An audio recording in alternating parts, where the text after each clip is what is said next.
હિંમતનગર પાસે છે પાવાગઢ જેવું જ એક શક્તિપીઠ, જ્યાં પહોંચવા માટે ઝૂલતો પુલ પાર કરવો પડે છે। આજે આપણે આવી ગયા છીએ વક્તાપુરમાં આવેલા મિની પાવાગઢ મહાકાળી માતાના પાવન મંદિરે।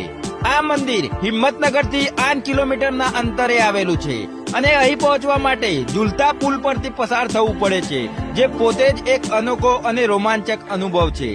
મંદિરમાં પ્રવેશ કરતા જ સૌપ્રથમ મળે છે શ્રી ગણપતિ દાદાના દિવ્ય દર્શન અને ત્યારબાદ ગુફામાંથી પસાર થઈને અમે પહોંચીએ છીએ માં ચામુંડાના દર્શન માટે। કહેવાય છે કે આ મંદિર લગભગ 300 વર્ષ જૂનું છે। હવે ગુફામાંથી ઉપર જઈશું તો અહીં મળે છે માં મહાકાળી માતાના ભવ્ય દર્શન અને સામે આવેલા મંદિરમાં ખોડિયાર માતા સહિત અનેક અન્ય દેવી દેવતાઓના દર્શન થાય છે। અહીંથી તમે માત્ર 5 રૂપિયાની ટિકિટ લઈને ગબ્બર ઉપર જઈ શકો છો, જ્યાં તમને જુદા જુદા અરીસા અને સુંદર આર્ટિફિશિયલ રચનાઓ જોવા મળશે। ગબ્બર ઉપર પહોંચતા જ માં મહાકાળી માતાની ભવ્ય મૂર્તિ તમને ભક્તિથી ભરી દેશે।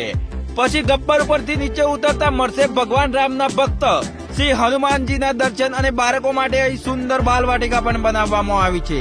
તો મિત્રો, આ છે વક્તાપુરનો મિની પાવાગઢ, એક શાંત, પાવન અને શક્તિથી ભરેલું સ્થાન।